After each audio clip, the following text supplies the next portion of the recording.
Hai semua, hari ini Fisik Fun akan kembali melanjutkan materi kita sebelumnya.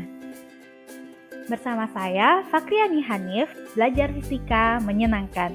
Dengan materi yang sama, yaitu keseimbangan dan dinamika rotasi. Oke, materi yang akan kita bahas untuk hari ini yaitu keseimbangan. Pernahkah kamu melihat batu yang ditumpuk secara vertikal dan diam di posisinya?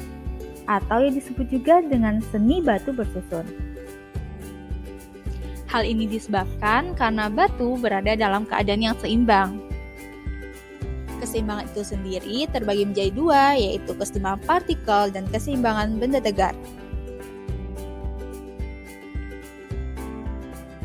Keseimbangan partikel dianalogikan pada satu titik keseimbangan.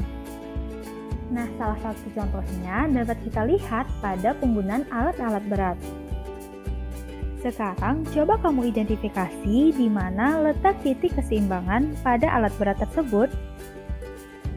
Nah, titik inilah sebagai titik keseimbangan dengan jumlah gaya yang bekerja pada titik tersebut sama dengan 0. Jika kita identifikasi pada titik keseimbangan partikel yang dipengaruhi oleh beberapa gaya yang bekerja, yaitu gaya A, B, dan C. Contoh lainnya, misalkan pada titik O yang dipengaruhi oleh gaya A dengan sudut 60 derajat dari sumbu X positif, dan gaya B dengan sudut 40 derajat dari sumbu X negatif, dan gaya C 270 derajat dari sumbu X positif. Selanjutnya, setiap gaya diproyeksikan terhadap sumbu X dan sumbu Y, maka jumlah gaya pada sumbu X sama dengan 0. Kita lanjutkan memproyeksikan gaya terhadap sumbu Y, di mana jumlah gaya pada sumbu Y sama dengan 0.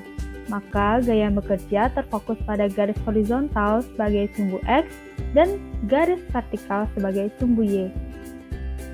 Karena pada gaya A dan B membentuk sudut, maka sigma fx sama dengan A cos 60, di mana cos menyatakan di samping sudut, dikurang B cos 40, dan ditambahkan dengan gaya C yang sama dengan 0.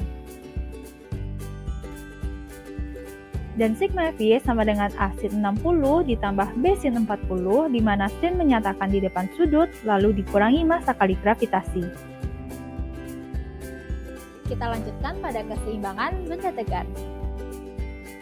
Salah satu aplikasi keseimbangan benda tegar adalah permainan jungkat-jungkit dengan gaya yang bekerja pada benda memungkinkan benda berotasi, sehingga dipengaruhi oleh momen gaya. Kamu masih ingat kan pembahasan tentang momen gaya? Nah, keseimbangan benda tegar ini memiliki syarat nilai jumlah gaya sama dengan 0 dan jumlah momen gayanya juga harus sama dengan 0. Nah, keseimbangan benda tegar di sini dipengaruhi oleh gaya yang bekerja terhadap panjang lengan gayanya pada poros yang sama, sehingga kita menggunakan nilai momen gaya sama dengan 0. Contoh lainnya pada penggunaan jembatan dengan gaya yang bekerja WB atau gaya berat kayu A sampai B, WK gaya berat kuda, dan T gaya tegangan tali. Selanjutnya, keseimbangan benda tegar pada jembatan menggunakan nilai momen gaya sama dengan 0, di mana porosnya berada pada titik A. Terima kasih sudah belajar hari ini, nantikan video Fisik Fun selanjutnya.